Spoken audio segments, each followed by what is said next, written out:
Hello student, I am Amit. This is the fourth video of your chapter linear equation in two variable, and in this video we are going to solve question number 5 from the choice given below whose the equations whose graph are given in the figure 4.6 and 4.7. So here we have a first equation y equals to x, second x plus y equals to 0, third y equals to 2x, and fourth x plus 2y equals to 7x. Okay, so here we have a x-axis and here we have a y-axis and we have a graph. So for the fourth linear equation, which of the following out of 4, which of the following satisfy this graph? Okay, so we have to identify it. So क्या कर रहे हैं आपको देखिए, x equals to y given है, तो when we put x equals to 0 we get y equals to 0, and when we put x equals to 1 we get y equals to 1. But here we have 0 equals to 0 but 1 equals 1 comma minus 1, not 1 equals to 1. अगर 1 equals to 1 आता तो हम बोल देते कि यही graph इसको satisfy कर रहा है, तो ये होगा नहीं. सेकंड पे आते हैं, x equals to y, x plus y equals to 0 means x equals to minus y. अब देखिए अगर 0 पुट करते हैं तो y 0, और अगर हम y 1 पुट करते हैं तो x माइनस 1. ओके, और अगर हम माइनस 1 पुट करते हैं y को तो x 1. तो ये देखिए ये जो कोऑर्डिनेट है ये सेकंड वाले इक्वेशन को सेटिस्फाई कर रहे हैं. तो इस तरीके से आपको चार ऑप्शंस में कोई एक ऑप्शन ही सेटिस्फाई करेगा. तो आप यहां देखोगे जो सेकंड इक्वेशन है यही इस ग्राफ को सेटिस्फाई कर रही है कंप्लीट तरीके से. ठीक है, तो आपको बस फर्स्ट नहीं होगा, थर्ड नहीं होगा, फोर्थ नहीं होगा, सेकंड वाला होगा जो इस ग्राफ को सेटिस्फाई कर रहा है. Okay, now here we have this graph. Okay, 2, 0, 0, 2 and -1, 3. So on the behalf of three coordinate, we have to identify which of the following linear equation in two variables satisfy these coordinate or this graph. Okay. So first linear equation y equals to x plus 2. So if we put x equals to 2, we get y equals to 2. Okay, तो अभी तो first coordinate मिला, लेकिन अगर हम 2 put करते हैं x की जगह पे तो हमको y 4 मिलता है. तो ऐसा कोई कोऑर्डिनेट नहीं है, 2, 4 का कोई कोऑर्डिनेट हमारे पास नहीं है, तो फर्स्ट इक्वेशन सेटिस्फाई नहीं करेगी. सिमिलरली सेकंड पे आते हैं, y equals to x minus 2. अगर x 0 पुट कर देते तो y माइनस 2 आ जाएगा, और ऐसा है नहीं कि x 0 पे y माइनस 2 कहीं आपके पास नहीं है, तो सेकंड नहीं होगी, थर्ड होगी. थर्ड में आप 0 पुट करोगे तो y 2 आ जाएगा, 0 पे y 2 आ गया, और अगर आप 2 पुट करते हो तो y 0 आ जाएगा. तो आप यहाँ पे देखोगे कि थर्ड इक्वेशन इस ग्राफ को सेटिस्फाई कर रही है. तो इसी तरीके से आपको इस क्वेश्चन में यही करना था. आपको 4 इक्वेशंस यहाँ गिवन थी, आपको देखना था इन चारों में कौन सी इक्वेशन इस ग्राफ को सेटिस्फाई कर रही है. वैल्यू पुट करके आपको देखेंगे, आप 2-3 वैल्यू इस कोऑर्डिनेट की वैल्यू आप पुट करके देखो. अगर एक बार 1 रखो तो देखो -1 मिल रहा है किसी इक्वेशन पे, अगर मिल रहा है तो ये भी मिलना जरूरी है उसी इक्वेशन में, और ये भी वही इस इक्वेशन में मिलना जरूरी है. जब तीनों कोऑर्डिनेट सेटिस्फाई करेंगे किसी एक लीनियर इक्वेशन के लिए आउट ऑफ 4, तभी वो सेटिस्फाई करेगा, और वही प्रोसेस सेम यहाँ पर भी अप्लाई किया गया. क्लियर है? Now question number 6.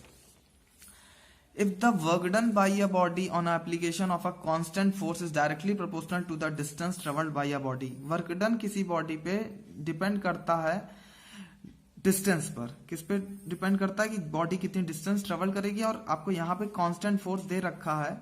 express this in the form of linear equation in two variable and draw the graph for the same and taking a constant force 5 unit.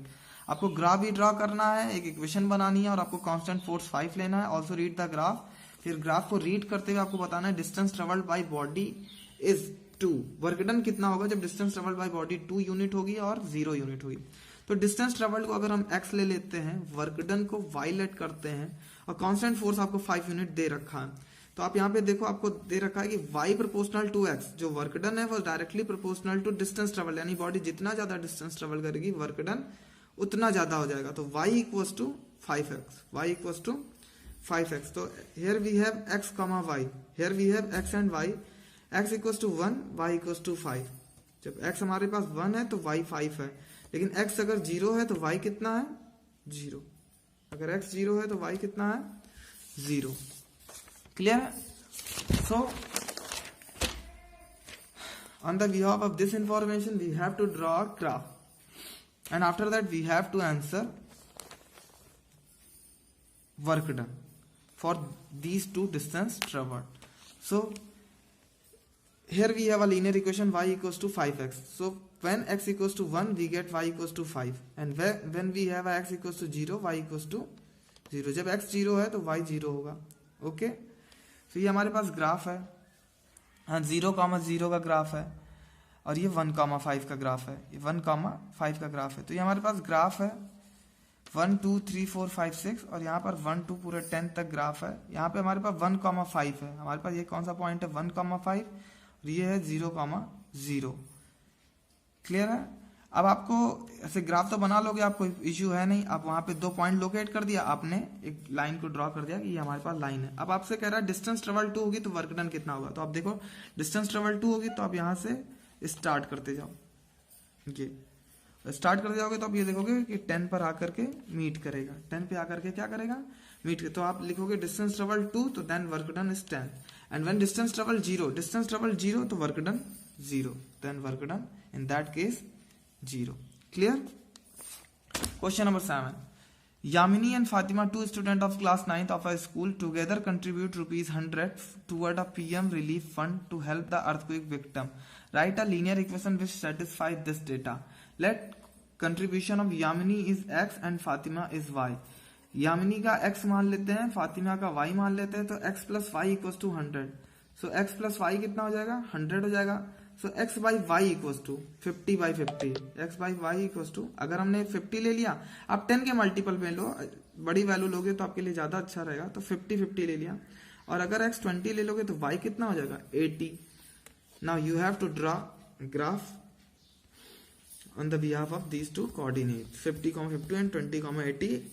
आप और भी coordinate use कर सकते हो, वो आपके ऊपर है, लेकिन आपके पास 2 है कोई दिक्कत नहीं. तो आपने ऐसे कोऑर्डिनेट बना लिया, आपने ग्राफ बना लिया, फिर इन 2 कोऑर्डिनेट को लोकेट करा के आपने ग्राफ को ड्रॉ कर दिया. तो आपके पास यही इतना ही काम करना था इस क्वेश्चन में, इस तरीके से.